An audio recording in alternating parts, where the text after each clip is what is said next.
Hello friends, welcome to One Academy. I'm Somesh Upadhyay, IAS officer, UPC rank 34.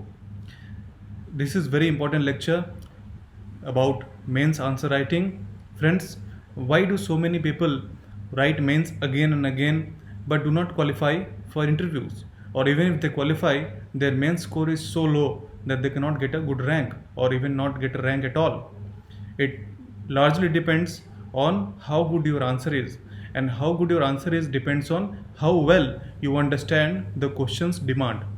If the question is demanding something but you do not understand and answer something else, you will not get good marks. Clear hai? But to understand the question well, you need to understand the different kind of question directives like comment, analyze, explain, elucidate, critically analyze, critically examine. All these different kind of directives, they do not all have the same meaning, and that is where most of the mains appearing candidates make the mistake. So today we will clearly learn what do these different terms mean. I have myself faced this problem and I tried to learn this from different websites, but they also are equally confusing. So I thought I should make a video on which not only I will explain what each terms mean, but we will also discuss two questions for each kind of different terms to understand how the answers are to be given. First is comment and critically comment. This comment directive is most common one. It comes many times in the question. In this case, you have to give statements or opinions based on your own reading. Whatever you have read, whatever you understood, based on that you have to give your opinion. Support your statements. Whatever statement you are saying, you have to support with facts, figures and logic, so that the examiner knows your knowledge is not just superficial, it is actually deep. And then you have to make a conclusion, either for or against, but be neutral. Now this is confusing for many students who think that if I am for or against, how can I be neutral? So simply, not being neutral means not being biased.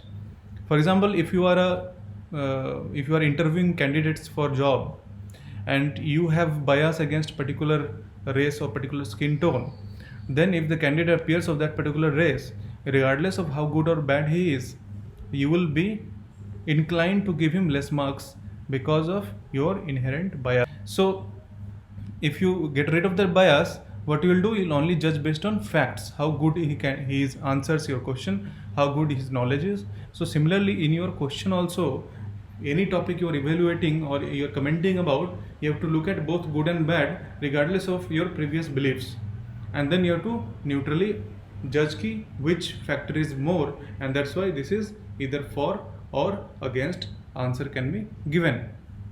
Now if critically comment is added, critically means what? Basically think like a critic. Film critic को आपने सुना होगा.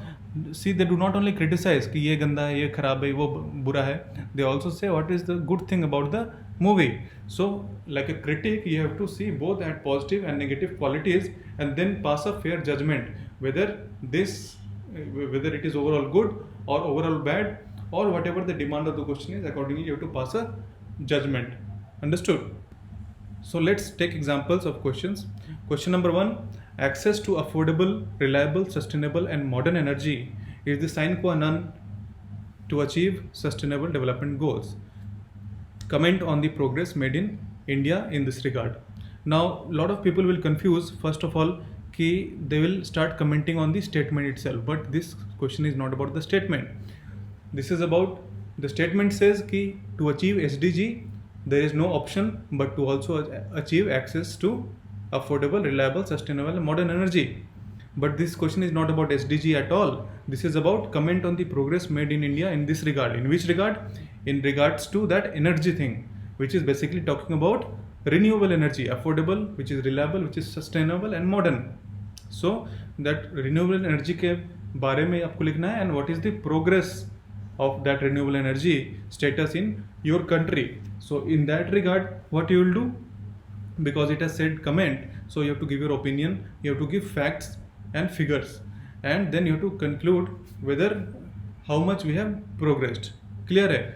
So in that thing, what you can do, you can give solar में क्या progress है, wind energy में क्या progress है, न्यूक्लियर एनर्जी में what is the progress, both prospect how much we can actually achieve and how much we have achieved. If you have figures, nothing better than that. You must give figures कि इतना gigawatt achievement हो गया है and इतना gigawatt is our prospect.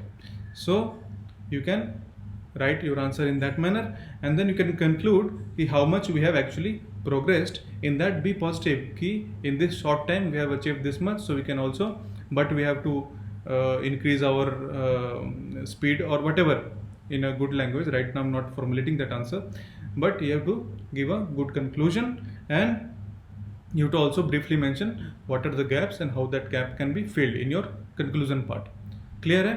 This is comment. If same question mein they had asked critically comment on the progress made in India in this regard. So when critically term is added, then you have to start thinking like a critic. Then you do not just have to mention the progress, but you will also have to say what are the gaps and why the gaps are there, and whether it is a, what are the reasons for those gaps, whether it is a policy issue or whether there is an administrative obstacle. So all these things you have to consider, and the answer will not be very different from comment, but it will be having additional that critical thinking part, like thinking like a critic, passing a judgment. Understood? So that is question 1. Now question 2, comment on the important changes introduced in respect of the long-term capital gains tax LCGT and dividend distribution tax DDT in the union budget for 18-19. This is a very specific question and you must have knowledge. This is based on current affairs. Now in this case you can start with an introduction where you can say how these reforms have been done to increase ease of doing business or to reduce bureaucracy or red tapeism in conducting finance or related matters for companies. So this is how you can start in one or two lines, and then you have to mention the different kind of important changes made, because it is talking about the important changes, and then you have to comment on those important changes. This is the change made, this is made to do this is done to achieve this, and this will help the industries in this manner and the government in this manner. So that is what comment is. Comment करना मतलब किसी चीज के बारे में अपना opinion देना, but you have to also give the facts. What are the changes made? You have to mention. You cannot just assume कि the examiner knows what the changes are made. Examiner of course knows because he has the answer, but he has to know that you also know and you are not just bluffing, right? Now what if they ask कि critically comment on the important changes? Then apart from what we discussed for comment, you will have to also include that is that change useful, what are the gaps in the changes that are made, why these changes may or may not be successful, so that criticism comes here, right? And what more or different could have been done. Okay? So not necessarily that whatever changes are made are bad. Of course they are good changes, that's why all the government have thought and made it. But you can, if you are a critical thinker, then you will also think about what are the, where it could fail, why it could fail, and what are the things that can be done to fill the gaps. So that is what difference between critically comment and comment is. Friends, I hope this is clear, and this is clear to you. Please like the video and share and subscribe. We'll discuss the next directive. So we'll learn what does explain mean and how we'll answer this kind of question. Explain means simply show how or why something happens. क्यों होता है, कैसे होता है ना? Explain करना है, समझाना है. Or why is something constructed in a particular way, why it happens. It's like satisfying somebody's curiosity. And then the explanation should increase the reader's understanding of the topic or idea. If I'm the reader or I'm the examiner, you should assume me to not understand anything, and from the basic you should have clarified it to me, so that after reading your answer I have a better understanding of that topic or for that statement. Understood? So now question 1, let's take example of explain. Explain various types of revolutions that took place in agriculture after independence in India. So various types of revolutions that has happened, उसको explain करना है, बस enumerate नहीं करना. This is not asked to enumerate or list out, है ना? Explain करने का मतलब है not only you will mention what are the different agricultural revolutions that took place, but how they took place, what happened, what was the condition before that, and what happened after that. You have to also understand that agriculture encompasses all the things. Many of us think that agriculture means only farming in the field. Agriculture actually means everything, including fishing. It includes animal husbandry, right? So you'll have to talk about green revolution, but also talk about dairy, which is white revolution, fisheries, which is blue revolution. So all these things you have to discuss one by one, and not only just mention them, you have to explain how they took place, how those revolutions took place. So you can start your answer by introduction, where you can say that in 1960s India was dependent on USA's PL 480 food grain, and it was a ship to mouth existence. So that is how you can start, and then you can talk about these different revolutions, and you have to explain how those revolutions took place, not only just mention them. Understood? Next, question 2 is, while we found India's demographic dividend, we ignore the dropping rates of employability. India's demographic dividend तो हमने समझ लिया, but जो employability था population का, उसको हमने ignore किया है. What are we missing while doing so? What are we missing while we doing so? That is one question. Another question is, where will the jobs that India desperately needs come from? Explain. So you have to explain both the parts. What are we missing while doing so? It is very straightforward. Basically, you have to tell the answer of what are we missing. Okay. Not giving good education or improving health infrastructure, all these things that are important to increase the rate of employability of Indian population. And where will the jobs that India desperately needs come from? Then in that case you have to mention how the jobs in agriculture are not enough because they are low value products, and so we have to move to a higher value manufacturing where large scale employment can be done. For this we need to do skilling.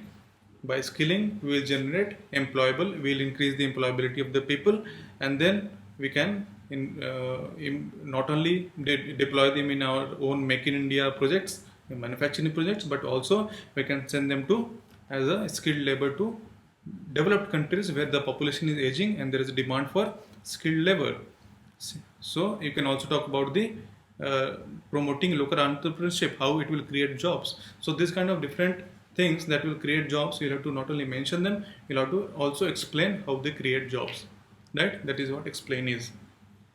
Next we'll discuss the discuss. Next we come to discuss, which is another important and frequently asked question. Discuss is very easy to understand actually. It means explain a topic or a concept and then give details through supporting evidence, supporting examples, points, either for or against about that topic. And you have to consider different aspects of the topic, right? Discuss has a very wide scope. When something is said to discuss, then you can discuss about it everything under the sun, but you have to have a logical flow. We should have a direction in your answer. But see, with the discuss directive, one can even write an essay. But fortunately, in UPSC exams, there are limited words, and also the question itself is limited. For example, discuss will not be ever open-ended. They are always with some limitations. So your scope reduces and it becomes easier for you to answer. Let us see in the two questions. Question number 1 is, discuss the work of Bose-Einstein statistics done by Professor Bose and show how it revolutionized the field of physics. Now that show how it revolutionized is the second part of the question.